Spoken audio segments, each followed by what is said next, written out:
The crypto markets have been falling today, and there's a lot of confusion about what this means going forward.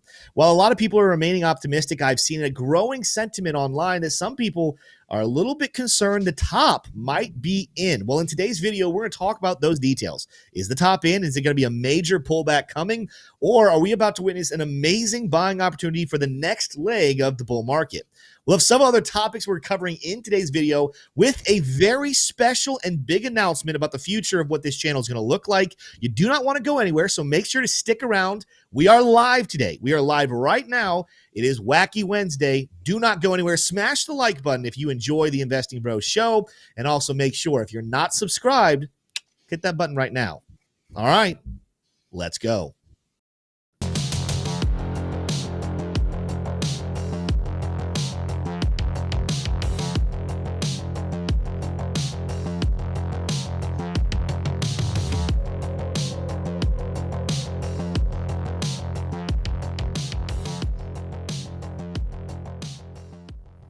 Welcome in, ladies and gentlemen. That's not the screen we're supposed to go to. We're supposed to go to our split screen here because today is a live show. The full cast is here. We got Smay. We got Taylor Shrum.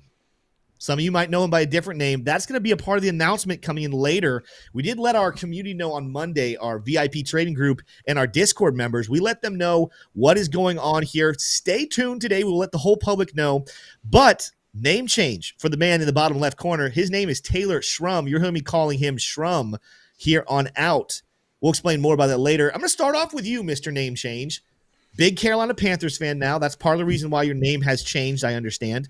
What is going on with you? Where are you? What's going on in your life that people need to know about before we get into crypto talks today? I am in North Carolina. We've been here for a little while now, moving out of Georgia, actually moving to a state even north of North Carolina. So we're on the move. We are, me and my wife, we are nomadic. We've got our crypto, we've got our investments, we've got our knowledge, and we move around the country. So that's what we do, and we're moving right now. You're going to the great Commonwealth of Virginia. Go Hokies. Good state. We're also joined by Smay. Smay, you're looking quite happy today. It's been a good day for you. How are you doing, my friend? It's been a great day, Tim, and I just want to say hi, everybody. I was trying to grow grass in my yard, so any tips, let me know. Thank you. Okay, I want to make sure for legal purposes, this is a family-friendly show. You were talking about actual grass, correctly? That's not like a Tim, euphemism for something else you're trying to grow. Oh my gosh, I'm so silly, Tim. No, of course I am talking about perfectly legal lawn grass. Yes, I'm trying to grow grass in my yard. Yes, thank listen, we have to clarify because this is how rumors get started. You start asking people how to grow grass in your backyard, you get some interesting answers. Now that I'm out of rehab, I am no longer the kind of guy that grow the other kinds of grass. I just grow regular grass for your feet. Yeah, I forgot about that. Yes, very good. You have your 90-day medallion or whatever yet?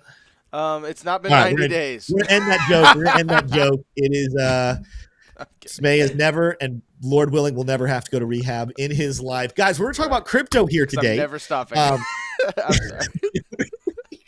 We have some interesting topics. We're going to change up how we do some things here. Going forward, we will be talking more through like some questions. Then we're going to have more conversation, almost like podcast style, still doing charts, still taking a look at news is how it's going to happen. But the first question, last week was the crypto week, right? There's a huge rally that came from it. The Genius Act was passed and signed by President Trump into law, and the Clarity Act passed Congress and is headed to the Senate. Is the rally of the crypto week over? That's going to be topic number one.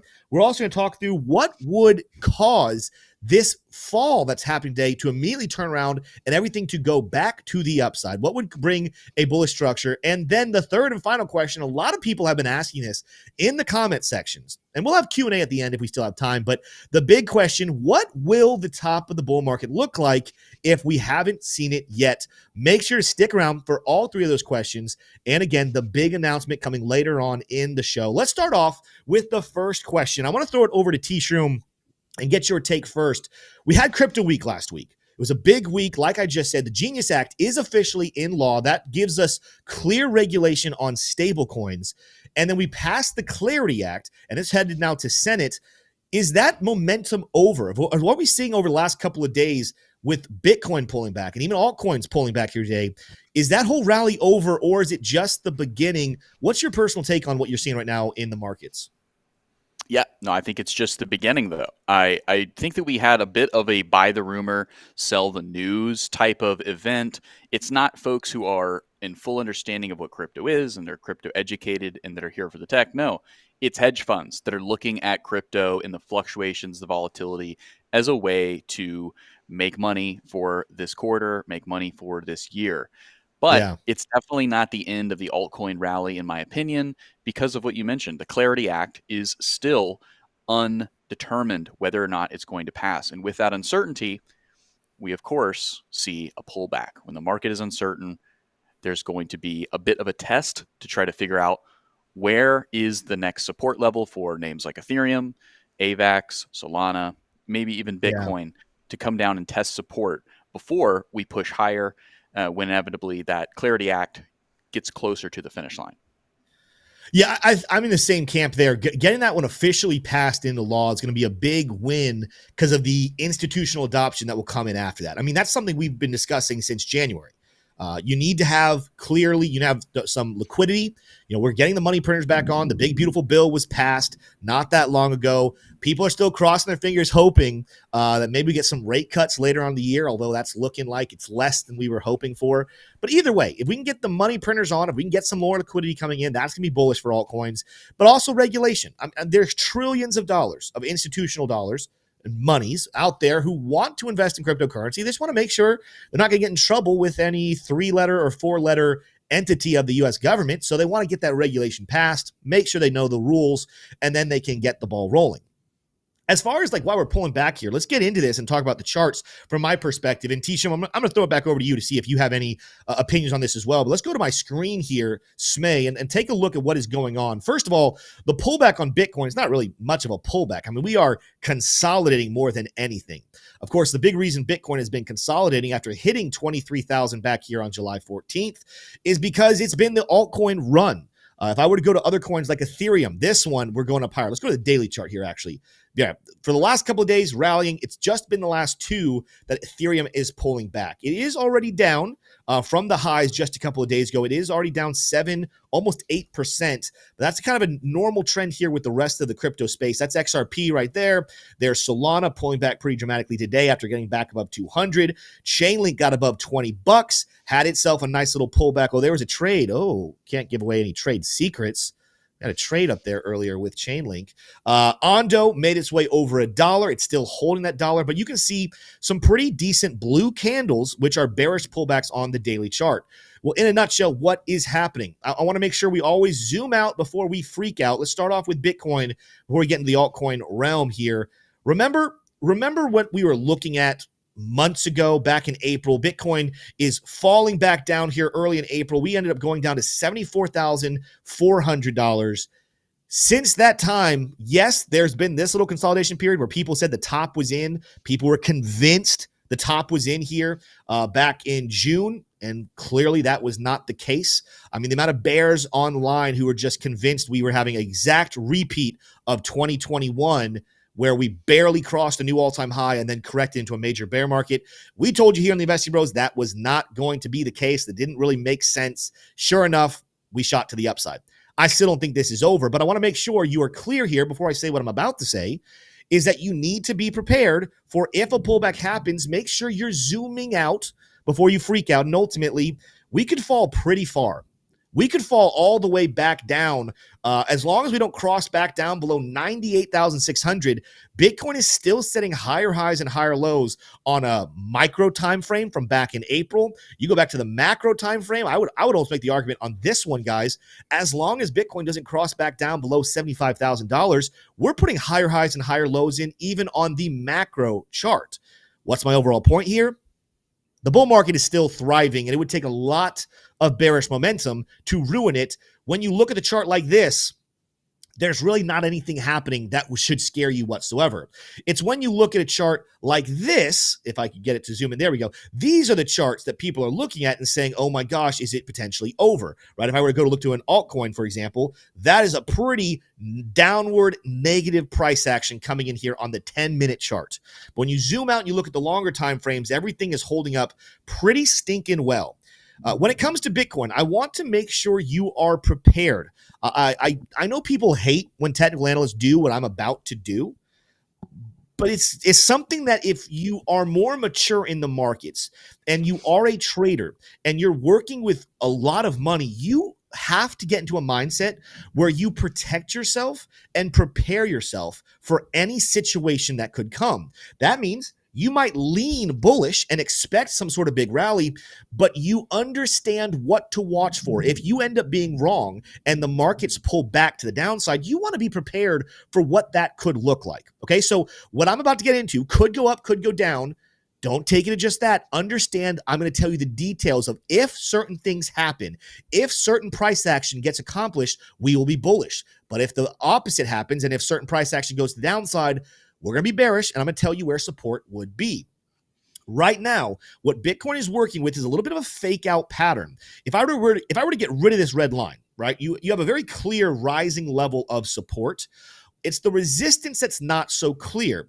You might have someone draw it like I had just a second ago, where you connected these three peaks right here back on July 14th, July 18th, and then back here on July 21st, right? So if you were to connect those ones and turn that one red, this is going to be a very clear symmetrical triangle. Some people are going to say, well, what if we just connected maybe some more wicks more than candle bodies? This is still a descending level of resistance. If I were to go to the daily chart, for example, let's go back over here. Yeah, you can make a better case for this being a trend line. It's still a symmetrical triangle pattern.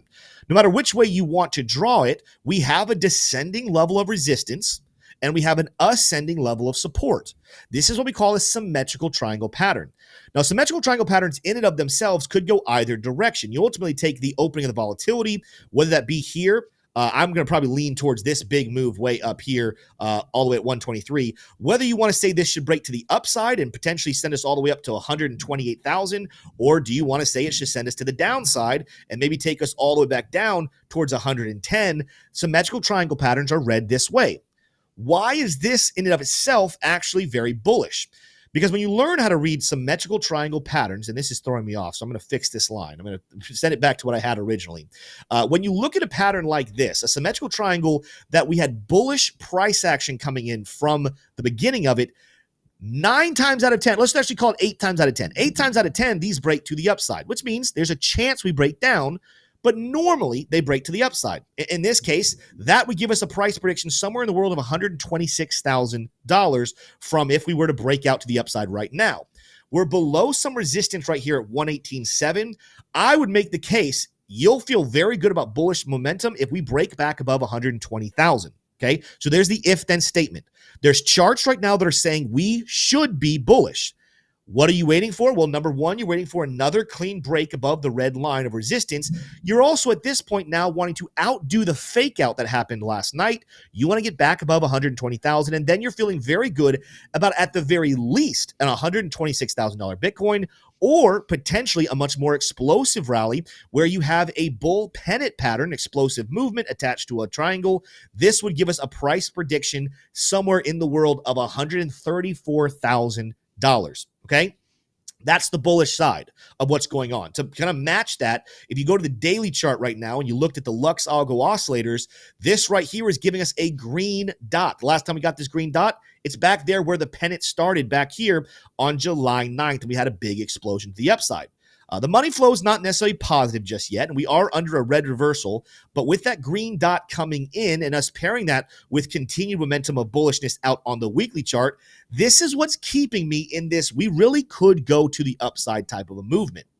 However, I want to make sure we're very clear here. There absolutely is a possibility that we move to the downside, and you're going to see us pretty much more exemplified when it comes to like altcoins. We'll look at those here in a couple of minutes, but there absolutely is a chance we move to the downside. One of the biggest things right now that's even being talked about in our VIP trading group is this major level of liquidation on the 1 hour chart. if you have a liquidity indicator, there's a massive level of long liquidations that would be hit if we came down here to the realm of about $115,500. See that massive yellow line right there? That is millions. In fact, I think it's going to tell me here $109 million worth of liquidations at that level alone. Although I think that actually might be not the complete number. I think it actually might be higher than that. Either way, millions and millions and millions and millions of dollars will be liquidated if we come down to this level. By the way, I think that would be just on Coinbase. It probably is a little higher when you had all of the exchanges all together. That is something absolutely sticking out to people right now that is causing them to potentially be bearish. The other thing is, I told you the daily chart and the weekly chart have some bullish indicators. It's not necessarily the same when you go down to like the 12-hour chart, where we clearly have red reversal, bearish momentum, negative money flow with that gray dot. This would at the very least send the price, if it ends up holding, all the way down to $114,000. Okay, so that's the world we're in right now. We could go up, could go down. I already told you, what do you need to see to feel bullish? Well, you can take a risk ahead of time, but ultimately, before we are bullish about Bitcoin and feel really good about a move to 126 or 134,000, we need to see it get back above 120 and outprice the fake out from yesterday's action.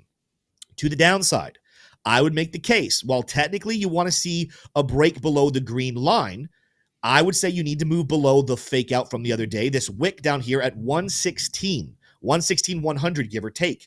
If we lose 116,100, the likelihood of a 12-hour smart trail touch back down below 115, hitting that liquidation level we just talked about, is increasingly likely. What do you do with this information? Number one, you put in buy orders at 114,300, give or take, right? In case it happens, you want to make sure it doesn't happen overnight while you're sleeping. You would put buy orders in at that level.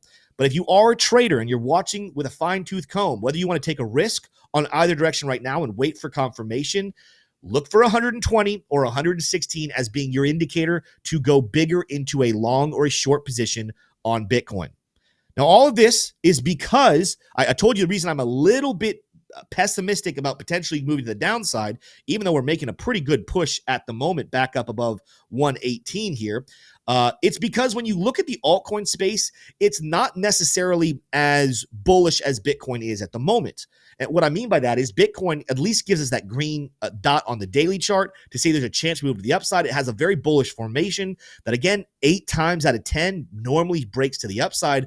Altcoins have just finished a pretty big run here. Ethereum, for example, if you guys have been watching our channel for a while, we told you way back here in June, around the 10th, that a breakout here above 2,700 on Ethereum could send us all the way up to $3,800. While we did have a fake out, a little bit of a move to the downside due to the Israel and Iran details, we got back above this green line. We told people to enter once again here around 2,500. Sure enough, little did we know how perfect the call would be made. We pretty much topped out here just yesterday at $3,800. And now, when you look at even the daily chart, you're starting to see some bearish things try to come into play here on the oscillators.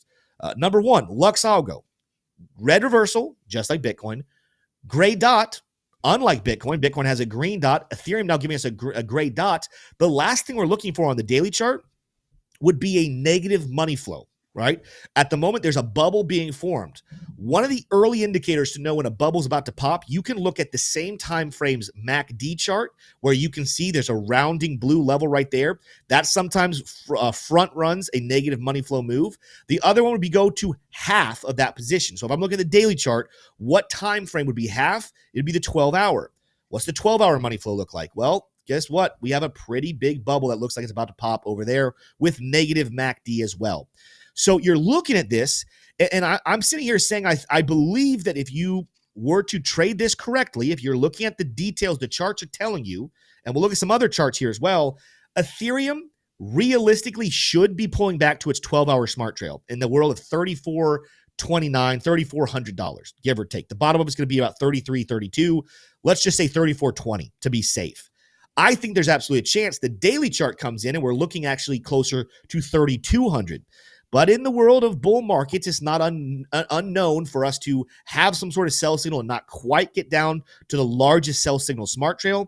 That's where I'm looking at this and saying the 12-hour to me seems extremely likely, and the daily chart smart trail seems Pretty likely, right? So I'm going to go pretty and extremely. I have buy signals right now for Ethereum up at 34.20, just in case you guys are wondering what I am going to do. The other reason why I think that it's possible that Bitcoin continues to stall and not drop that much while Ethereum pulls back pretty far is because of what we're seeing happen on things like the ETH over Bitcoin chart and the Bitcoin Dominance chart, where once again, you zoom out, ETH over Bitcoin is going very well. ETH is outperforming Bitcoin. I don't see it dropping that far back to the downside, but it could drop back down to, guess what? That daily smart trail back in the world of 0.027, or pretty likely at least the 12-hour smart trail back here around 0.029.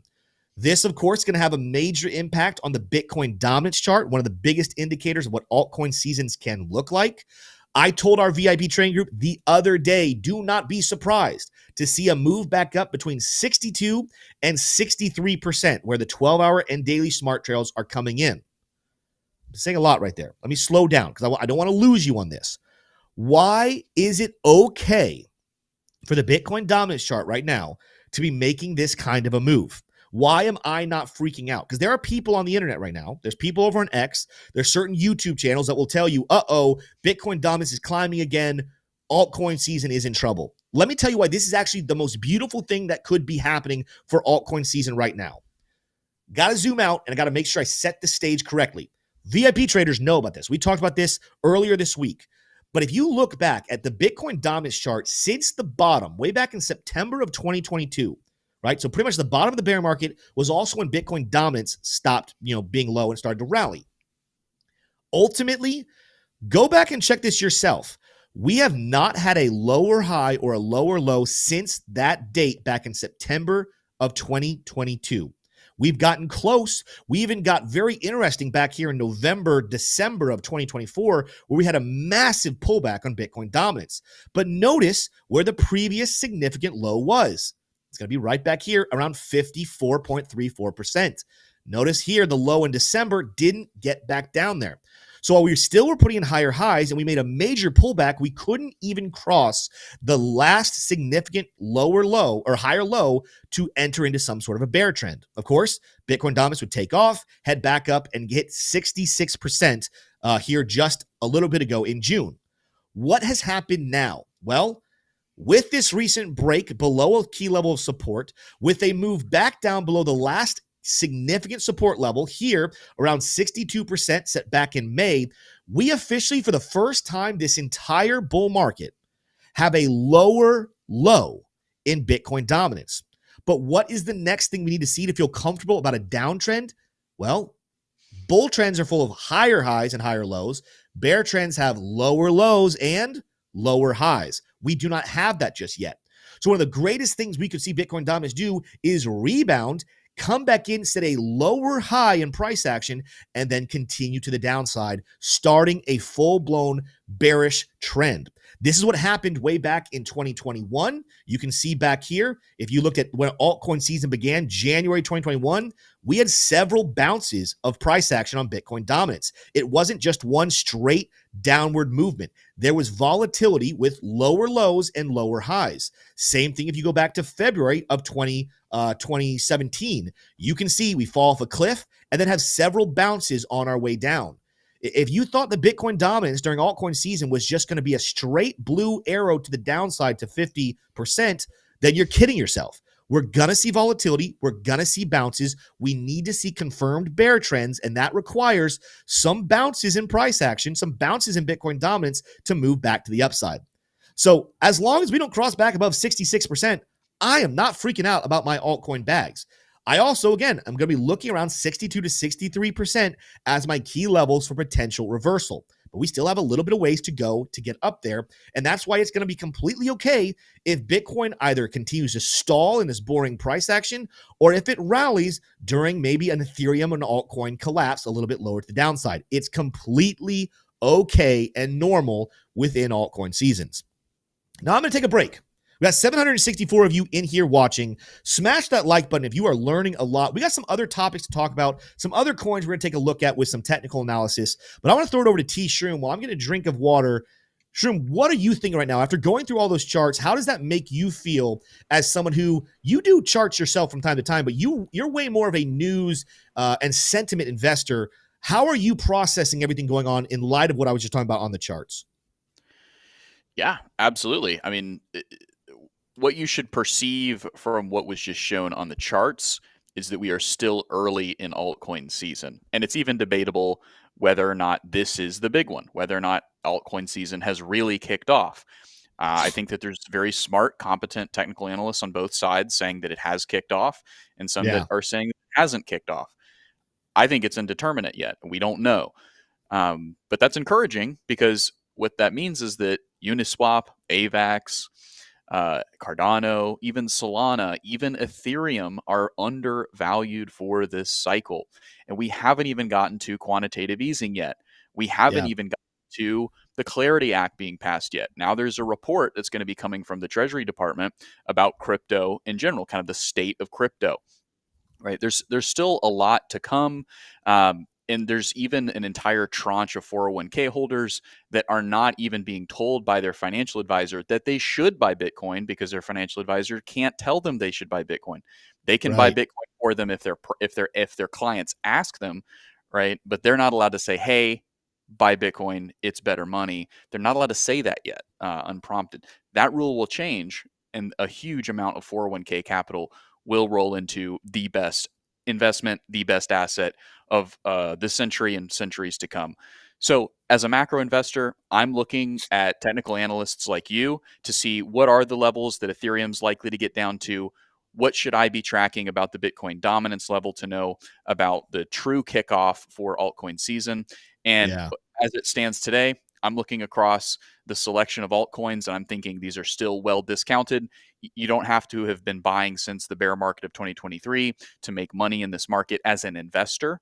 Obviously, as a trader, you can make money in any market, but as an investor, there's still premium. There's still money to be made to the upside, and there's probably quite a bit of it too, considering we're still on the QT side of QE. That is just going to launch everything, including small cap stocks, into the stratosphere of higher prices. Well, 100% agreed. 100% agreed. I think you laid it out there very nicely. You started getting into topics we're going to talk about later. Again, if you guys are just joining us, we are changing the format of the show in the sense of, like, we're going to just go through questions that people are asking in a very key way. If you want to go back and watch, we just went through and talked about, is the crypto rally week over, right? That was a big narrative last week. Is it over, or is it just beginning? Is it time to buy? Is it time to sell? What are some key levels to keep an eye on? We covered Bitcoin and Ethereum. We might take a look at some other altcoins here later on in the show. We're going to move into our next topic here. There's two more topics and questions I want to get through. Number one, we're falling right now, but what would come in from a news standpoint to bring a massive rally once again that would keep the momentum going? Number two, the next question we're going to ask is, what will the top of the bull market, if we're not at the top yet, which is what both Shrum, I keep saying Shrum, Taylor Shrum, again, we're changing his name up here. I'm going to butcher that one for quite a while, so forgive me on that one. What we're going to talk about is, what will the top of the bull market look like when it is here? And what signs are we looking for as both chart analysts and sentiment analysts to feel that it's time to go ahead and take profits and run, because the bear market is coming soon? Before we get into those next two questions, I did want to quickly give a shout out to the sponsor of our show today, and that is Kinesis. Some of you have already begun signing up with them. Kinesis is a brand new partner with the channel and something we're really excited about for the future. Not a lot of people know about it just yet, but I'll tell you why you should care. Are you tired of high fees when you go to Onramp your US dollars into crypto and we want to buy, even if you just want to buy stable coins, if you want to buy crypto, the fees can sometimes really get you? Well, I've never seen spot buying fees as low as what we have here with Kinesis. Even cooler, we preach diversification all the time here on this channel, and we diversify into several things. Well, one of the cool features on Kinesis is this is the only place in the world you can buy actual digital gold and digital silver backed by the real things. Even better, when you hold it long-term on Kinesis, you can earn massive rewards paid out in gold while you're waiting to buy more crypto dips. This is going to be the future exchange, I do believe. I think that this is going to give some other exchanges some major problems in the world of competition. Go sign up with Kinesis today and start getting, again, cheap fees and returns on holding your gold long-term if you're a long-term investor. Shout out to Kinesis. Let's get back into it, though. The next question on the docket, because we talked about the pullbacks happening. Talk about Bitcoin potentially making a move back down towards 115, 114,000. Talk about Ethereum potentially making a move back down to 34 or potentially even 3,200. What could change it and make us just go crazy bullish right now or tomorrow before those dips happen and the charts get the pullbacks they're looking for? For that, I want to throw it over to Shrum, Taylor Shrum. There we go. I caught myself. I want to throw it to you and kind of set it up here correctly, because one of the biggest things that we've gone through now since January has been this tariff chaos. And it feels like the tariff chaos is coming closer to an end. We even got some really good news here today from Japan, one of the countries that we perceived was actually going to be one of the hardest countries to negotiate with. We weren't going to get a deal done. It turns out a deal did get done with Japan. So that's a very good sign. Is that going to be good enough itself? It seems like it's not. What news are you looking for to come out that would send the crypto markets skyrocketing to the moon once again?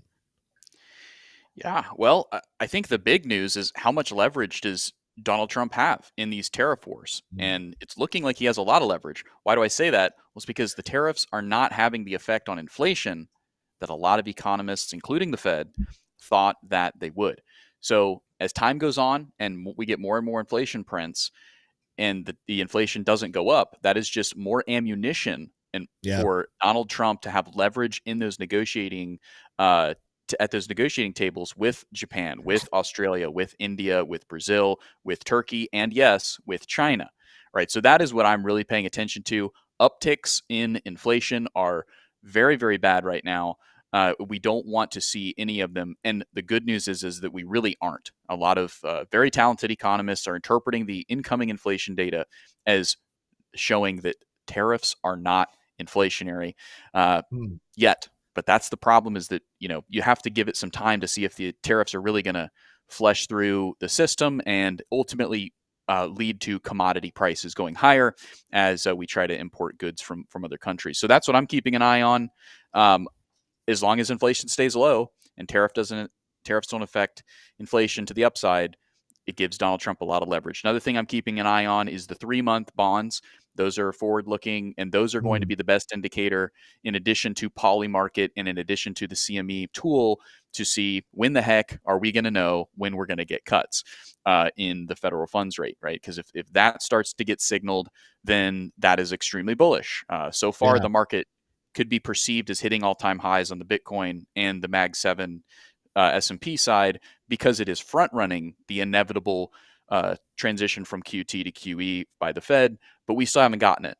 Once we're 3 months away from QE, from a cut, from the money printers being turned back on, then I think that's when you start to see the small cap stocks and the altcoins just have undeniable, crazy bullish weeks for weeks, months on end. So those are some of the things I'm looking at. I'm also looking at the Clarity Act. We talked about it a little bit more. And I'm also looking at progress with the China trade relations specifically. Those seem to be going well. We got an update today about President Xi Jinping of China inviting Donald Trump to China for talks.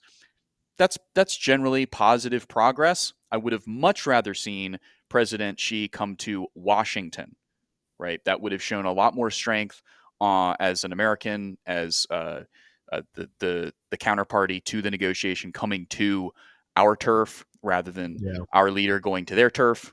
But I'll take it. It's progress. It's positive. So far, there's not a lot of reason to be bearish. Yeah, I think you hit some big things that I'm going to completely echo and agree with. Number one, and we've said it again since January. We're going to sound like broken records here, but the members of this channel know we have always said since January what would cause massive, massive rallies. Number one, it's going to be liquidity. Money printers being turned on, rate cuts coming in. While I'm going to talk about the rate cuts here in a second, we already had the passing of the big, beautiful bill, which in and of itself will turn money printers back on because we'll have to be able to fund everything that's going on there. But the other one, other than liquidity and quantitative easing, because we'll come back to that here in a second, is going to be just clarity about regulation. And that's something that we are watching happen. Again, we got the pass of the Genius Act. Like you said, Clarity Act is coming more than likely soon, and that'll be a massive unlock for people to buy back in. But I think, what I want to go deeper in, that stuff could take a little bit. We'll get into a conversation I think that you and I are not necessarily thinking is sure, but if someone's sitting here asking right now, Shrum, what could cause tomorrow to just take off, right? What could cause us to not have these pullbacks that the charts are telling us we kind of need right now? And I think it's really hard to argue with the biggest narrative out there right now that people want to happen so badly, at least on Crypto X. There's been fake information being put out this week that's kind of misdirecting people, and that would be the resignation of Jerome Powell, the chairman of the Fed.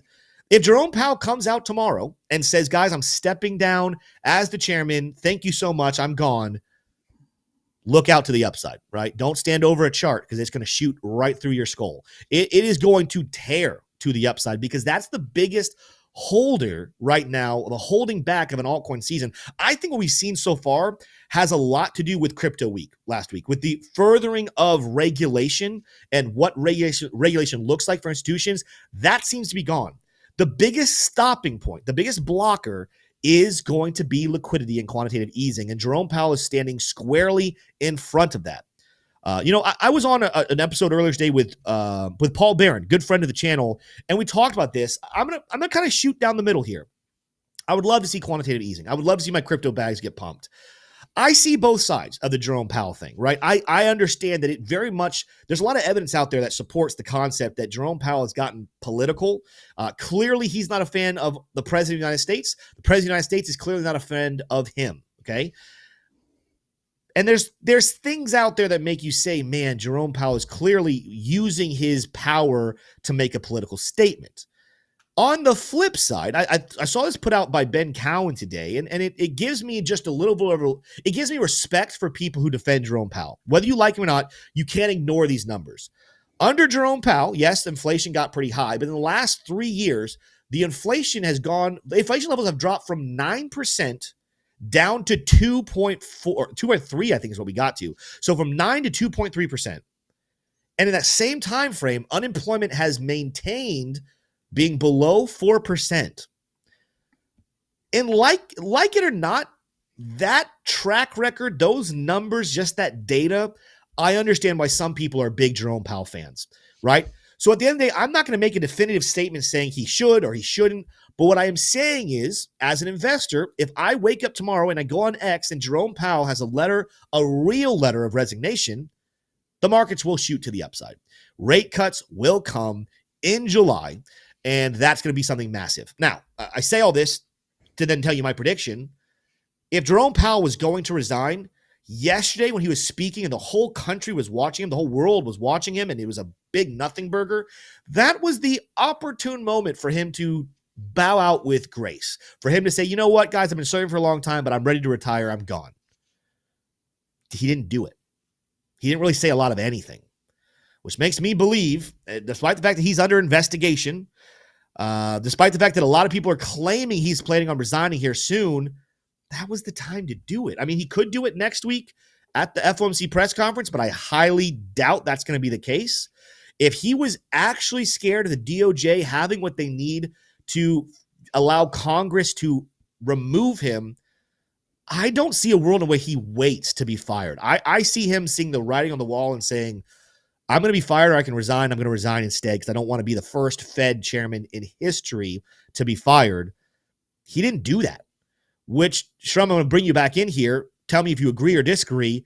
It makes me think at this point, we should just prepare ourselves. We're stuck with Jerome Powell, like him or hate him, until the end of his term, early in late quarter one of 2026. Shrum, do you agree? Do you disagree with that take? Yeah, I mean, there's definitely some game theory here because there's also the assumption that he is a partisan, so maybe it's not up to him, right? That the powers that be that are helping him make the decisions he's making on monetary policy don't care what he thinks if he wants to defend his legacy or not. So there's different layers to this. I think ultimately you're not going to see the Federal Reserve chairman resign or be fired. I think he's gonna run out his term, and I think the best evidence for that is that if Donald Trump and powerful Republicans that control the House and the Senate, which by the way, that is who can fire Jerome Powell, if they were going to do it, they would have already done it, right? I think momentum's building, so they still could reserve the option to do it if it becomes do or die. Maybe something around midterms, they absolutely need to show force in one way or another. There's still that option on the table, but I think that when it comes to macroeconomics and how the bond market dynamics are affecting their ability to balance a deficit, they would have just already done it because it would have been a foregone conclusion. Got to get this guy out of here. He's not going to cut. We're going to have to pay more on interest on our debt. But that's just not what they've done. So I don't think it's going to happen. I think he's going to run out his term. Yeah. Let us know in chat. I know a couple people are giving their thoughts here. Find Apollo or Finn Apollo and Jamarcus Harris seem to both be under the impression that it would be a bad thing. Finn Apollo says if Powell resigns, markets will crash.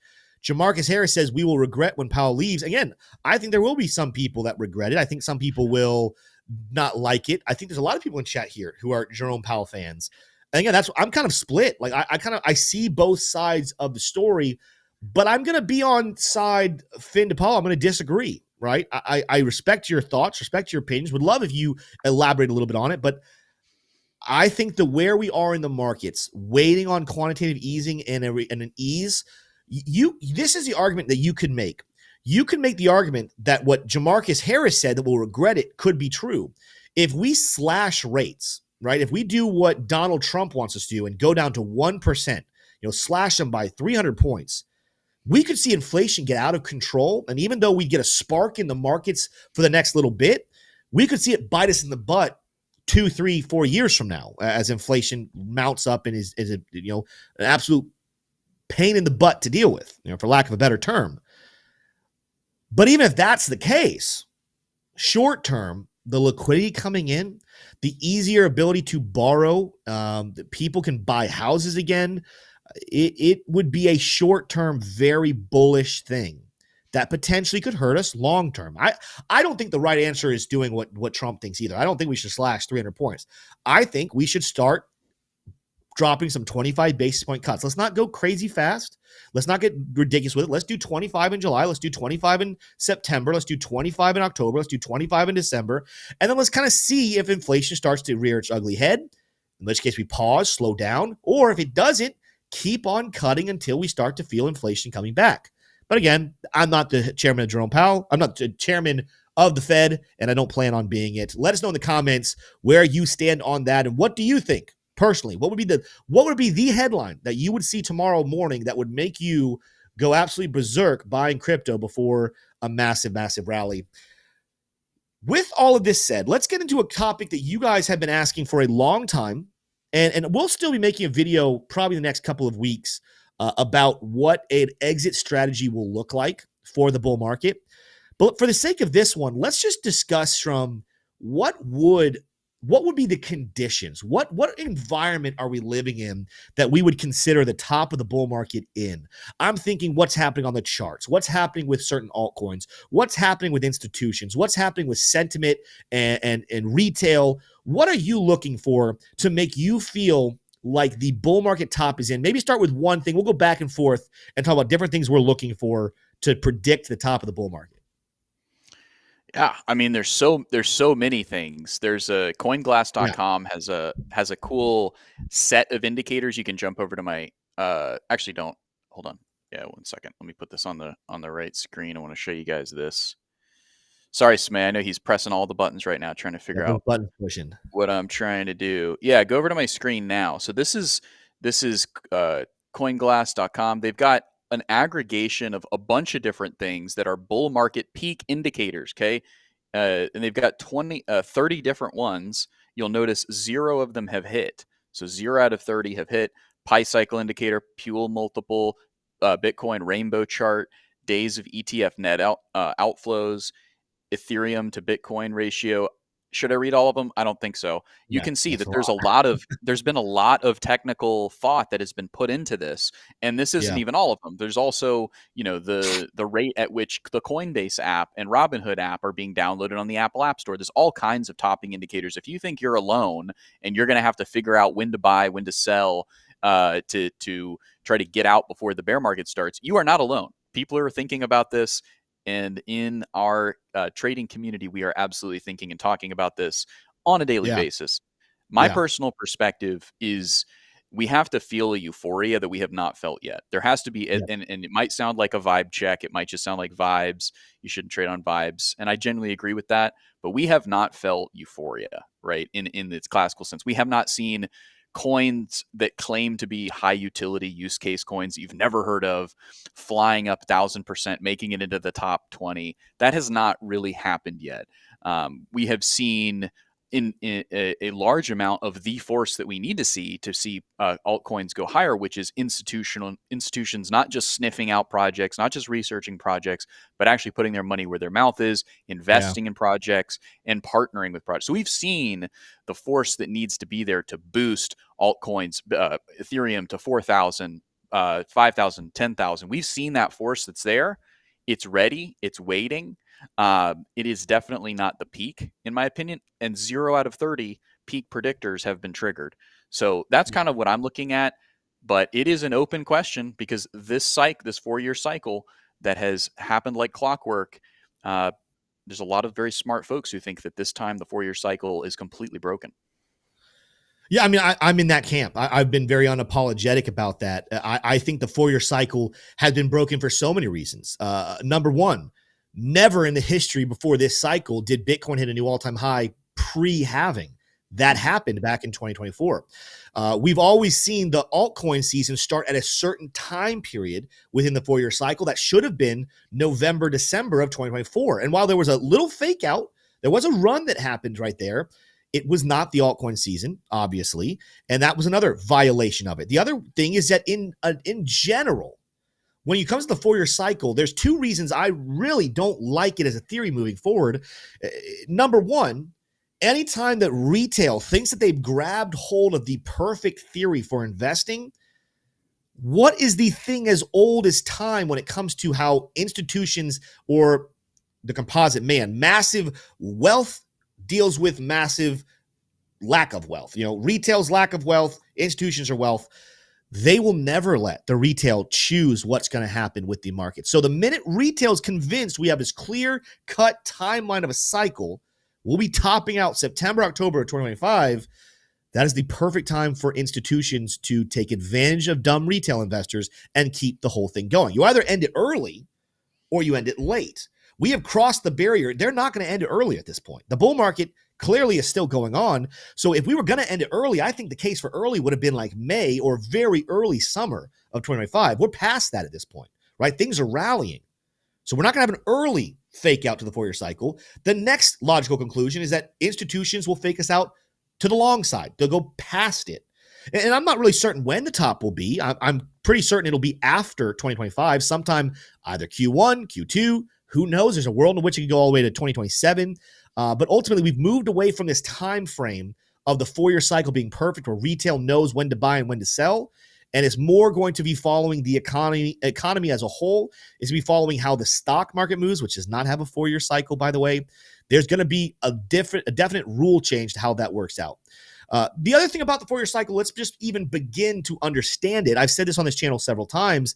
The concept of theory is so very weak. I mean, there's nothing to tell us that this is bona fide, has to happen. When you think about it, the 4-year cycle really wasn't even developed until 2021. And that was because they noticed a pattern between 2013 and 2017 was a 4-year cycle. Then they saw it repeat 2017 to 2021. And now we're assuming it's going to happen for a third time. Let's just be very real here, people. If something happens once, it just happens. There's nothing about it that's special. It just coincidentally happened. It just so happened the tops between 2013 and 2017 were 4 years apart from each other. Technically 3 years, 11 months, but it's called the 4-year cycle. So let's call it 4 years. Then coincidentally, if something happens a second time, it's not a pattern. It's not a theory. It's just a coincidence. If something happens twice in a row, it's a coincidence. Well, right in line with the 4-year cycle of opinion, we topped out again in the fall of 2021. So now we're predicting it to happen a third time. If it did happen a third time, then that's when we actually have a real pattern, right? 1 time it's just a thing. 2 times is a coincidence. You have to at least have it happen 3 times for it to be written into this is a pattern to follow. But again, we're already watching that pattern get ripped to shreds and be fake. It is the perfect fake out scenario to convince retail investors who want investing to be easy to sell all of their crypto in September or October, and then the markets take off without them and they get left behind. I'm not telling you not to take profit, by the way. I plan on probably taking profit, especially if a lot of my altcoins are sitting at ridiculously high levels. But I'm also probably going to be taking profit with the sole purpose of buying 40 or 50% dips in altcoins because I don't think the bull market will be over at that time. What will I want to see for the bull market to be over? As Shrum said, euphoria, right? I want to be getting text messages from family members or friends that I haven't talked to in 4 or 5 years saying, hey, Tim, how's it going? What are you up to? By the way, are you still in Bitcoin? Right? That is something I'm going to be watching. Google Trends. I want to see Bitcoin and Ethereum and Coinbase. I want to see it be back up to high levels on Google Trends, something it's not at right now. On the App Store over on Apple, Coinbase has a pattern of going up to the top, being in the top 5 of all apps downloaded. Why? Because the euphoric move, retail investors are piling in like sardines to buy the eventual top, which is a very consistent thing. That's going to continue. Why? Because that's just human psychology. The wealthy buy cheap, and then they need exit liquidity, so they convince the average retail investor this is the time to get in, only to buy the top, give the wealthy individuals the profit, and then they go back down. So I am going to be looking at that. From a chart perspective, bearish divergences on the weekly chart. You guys can go over here with me. Let's go to my screen here, Smay, and let's take a look at what this looks like. Not every bearish divergence on the weekly chart is the top of the bull market, but almost every single bull market top has come with weekly bearish divergence. What do I mean by this? When you come up here and you're looking at oscillators here, the tops of the RSI will probably not match the tops of the price action. You can see back here in 2021, the actual peak was way back in January of 2021. We kept putting in lower highs on the RSI, lower highs on our oscillators, while the price action moved to the upside. But there was a pretty glaring bearish divergence there in 2021, along with euphoria, along with the app Coinbase in the App Store being really high, along with a lot of retail investors texting YouTubers or people that are buying Bitcoin, hey, how do I go buy Bitcoin? That was a clear signal of the top.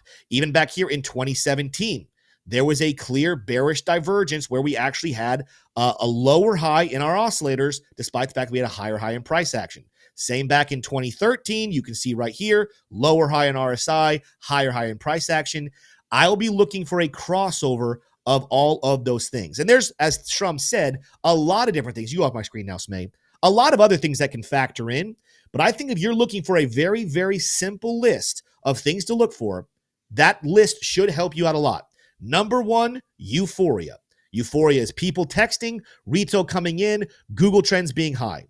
Number 2, I would be looking for Coinbase or other apps used to buy cryptocurrency. Watch them skyrocket in the app stores, meaning a lot of brand new people are coming into the space. That's number 2. And then number 3, when you see all those things happening, keep an eye out there for some massive bearish divergences to be forming. That will be your key that a bull market is probably coming to an end. A winter is coming. Take your profits. Wait for big pullbacks. If you want to go on a vacation, if you want to buy a new house, or maybe you need a new car, go buy those things. But ultimately, I would tell you, save that money. Let it sit in stable coins. Let it sit in something like gold that's less volatile over there on Kinesis, and then look to buy the Bitcoin and altcoin dips once it looks like all of the retail investors are gone, euphoria is gone, it's nothing but doom and gloom. That'll be your sign.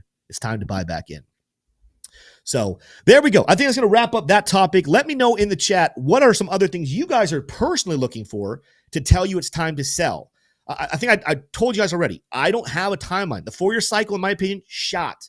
At this point, it's going to be tricky. There's a reason why we're going to tell you, keep watching this show every day.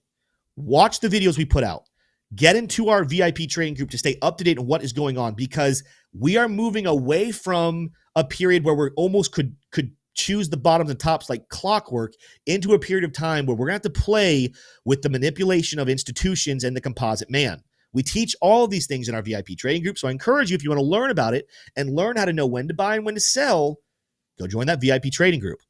Now, we're going to move into a topic here. We might have some questions, maybe look at a couple altcoins. Today's show will run long a little bit, but we have 2 pieces of information I wanted to announce to you guys. One of them you're going to absolutely love. You guys have been clamoring for this one. The other one, I think you guys are going to enjoy. We already let our community know about it, but it's a big change coming for the channel. Let's go split screen on this one, fellas. Let's go back to all 3 of us. Smay, so they can see your lovely face here as well.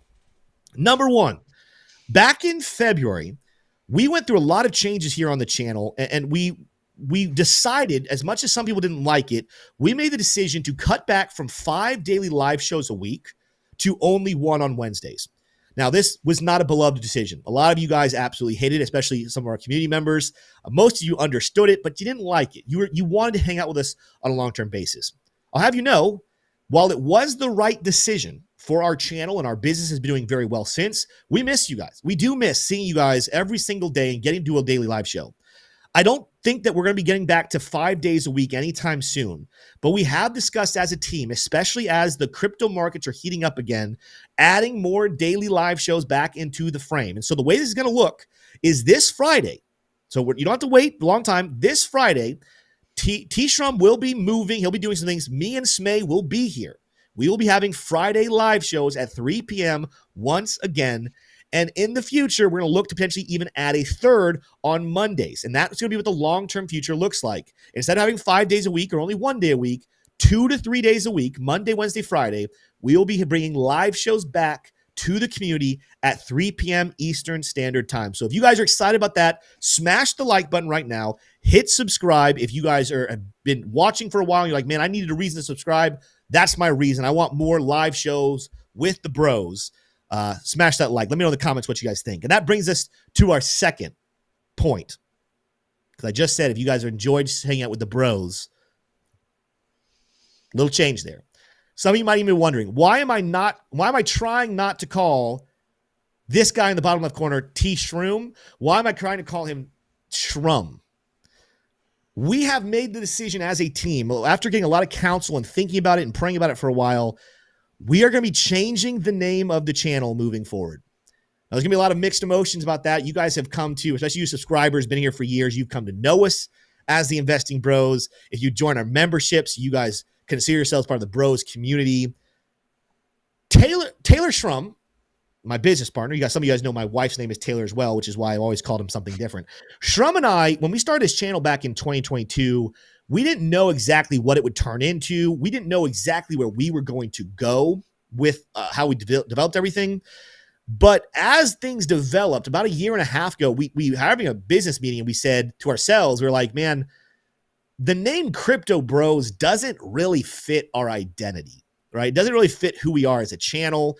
If you're heard that name for the first time, most people, when you hear Crypto Bros, you would picture some frat guys hanging out, degen gambling meme coins, right? If we're just being honest, that's what Crypto Bros should be. Maybe someone else should steal the name or something and start a channel where they do nothing but degen gambling meme coins, right? That sounds like the Investing Bros.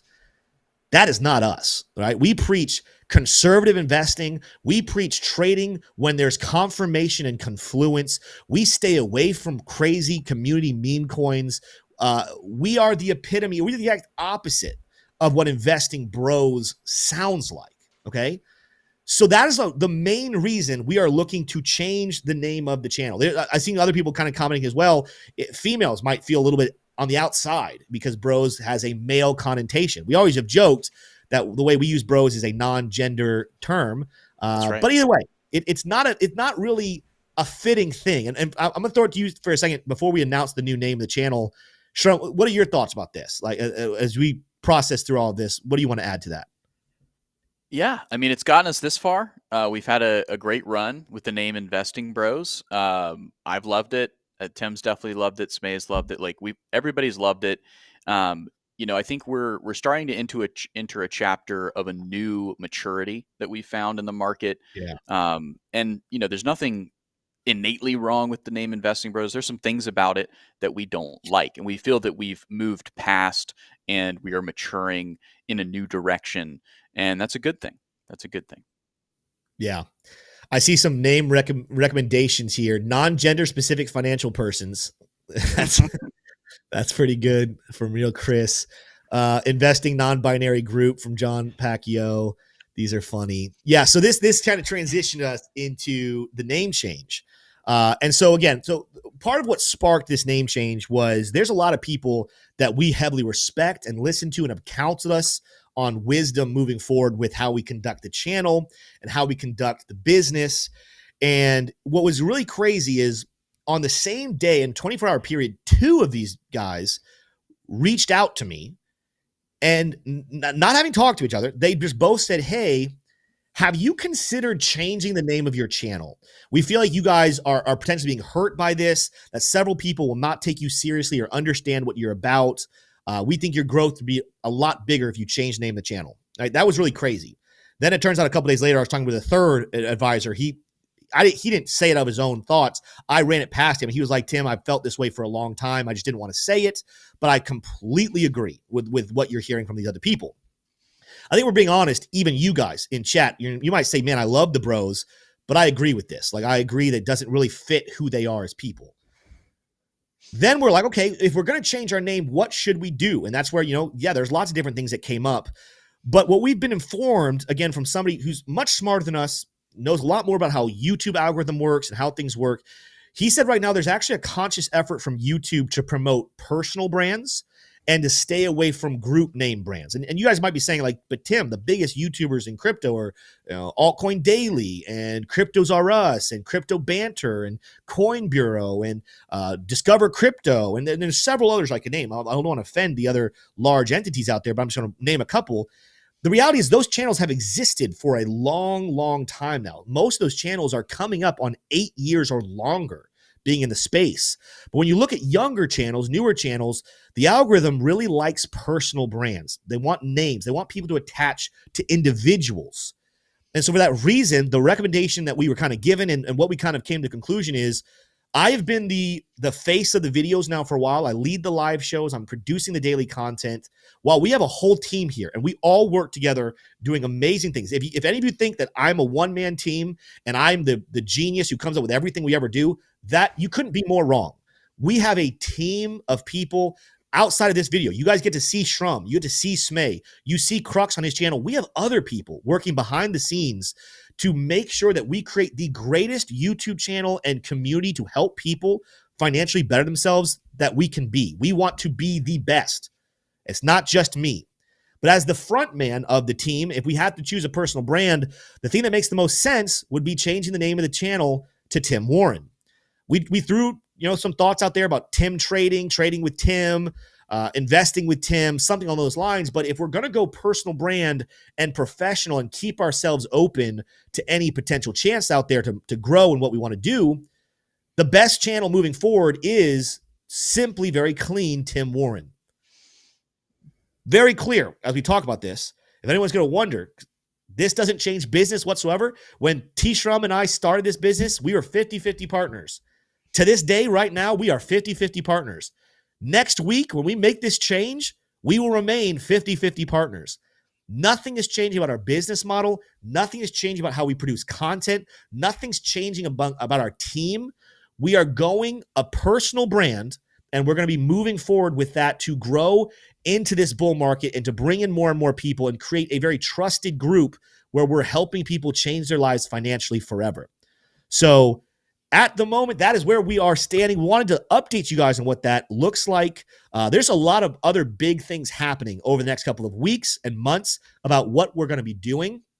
But we wanted to include you guys into that announcement and let you understand that is coming.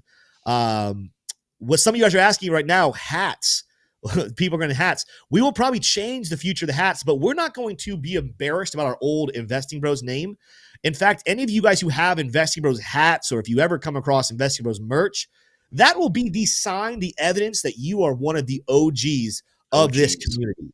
You are just the original gangsters here. And I want you guys to feel proud about that, feel good about that. We're going to keep that hand symbol, right? Yeah, that cross of hands. That's going to stay in the brand. But it's the name of the channel, the concept of calling the community bros, that's going to be going away, okay? And this is something that is like the end of an era. Like there is an element of it that's like kind of sad, but we know this is for the betterment of what we're doing, for the betterment of our community, to bring more people in here. If you guys want to release frustration and concern, you guys let us know. You like it, you don't like it. That's completely understandable and okay. but we didn't want to just make the change and just drag you guys along. We wanted you guys to understand what we're doing, why we're doing it, and what the future of this looks like.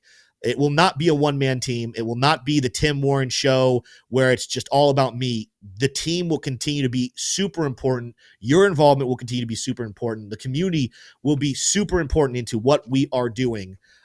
So want to make that huge announcement. Give us your feedback. Smay, you've been a little silent here at the end. What are you thinking right now? How are you feeling about this whole change? Tim, I'm just happy to be here at the end of the day. and really it just boils down to whatever makes everyone else happy. And Yeah. I'll say this. I am laughing at some of the jokes that people are making in the chat. There are some good ones. There are some funny ones. But ultimately, yes, I think this is great for the brand. In all seriousness, as one of the guys here, believe it or not, I'm not just here to make jokes. So behind the scenes, I do a lot of YouTube social media research and stuff. And this has been my conviction for a while. So I'm very glad that we've decided to take the step to do so, as this is what the algorithm wants. This is what YouTube wants. So guys, this is for the better, because it allows us to reach more people.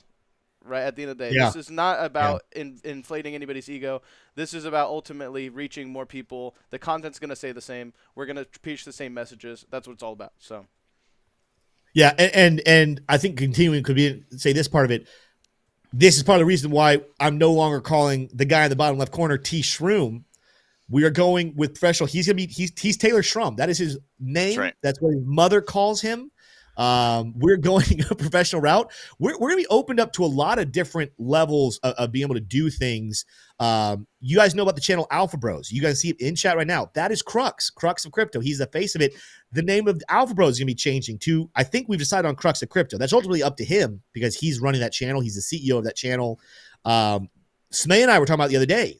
Maybe Smay, we started a Smay channel where we probably won't talk finances. That's not his area of desire to make a channel, but we will have several personal brands going out there. You'll have stuff going on with Taylor Shrum where he'll be going under the name Taylor Shrum. So all of these things are still directions of some people are going to I saw someone say, why don't we call it Smay and the Gang, the new channel? Maybe that's the name of Smay's new channel, Smay and the Gang. Perhaps. But for this channel, it was advised to us by the people that we super trust. The best route forward is to go Tim Warren, and then we will be growing and doing a lot more within those confines moving forward. So, all right. Anything else before we wrap out this part of the show? I do think there's a video coming out on Alpha Bros right after this. Am I right about that, Shrum? There is a lot of really great content over on Alpha Bros. Make sure you go check it out right after this. Well, I was just gonna say, Tim, because now people seem to be talking about it, so I'm curious. We discussed it. If I were to hypothetically make a YouTube channel, guys, go ahead and put in the chat ideas, because I have no ideas. I have no idea what I would cover. So you guys go ahead and put ideas, and maybe one of you guys, I'll pick it. Yeah. Absolutely. Crux did let us know in chat there is no video on Alpha Bros today. That will be coming out probably later this week. So good update there. Guys, we love having you every single day. We're excited. Friday live shows. Channel name is changing next week. Look forward to that. If you want an Investing Bros hat still, there's still time to get it. We'll probably still have those as options for people to say, hey, whatever happened to the Alpha Bros hats, we'll probably keep those as options for you guys to get in the future. But we're excited about the future. We hope you are as well. All this continue. We're excited about crypto. We're excited about making money over the next couple of months, next couple of years. Even during bear markets, we're not going anywhere. We will teach you how to make money in bear markets, whether it's trading, whether it's investing in the right projects to do well. Do not go anywhere. Make sure, if you're not subscribed already, subscribe right now to the Investing Bros, and then next week to Tim Warren YouTube channel. We will see you guys on Friday. You guys have a great day. Adios.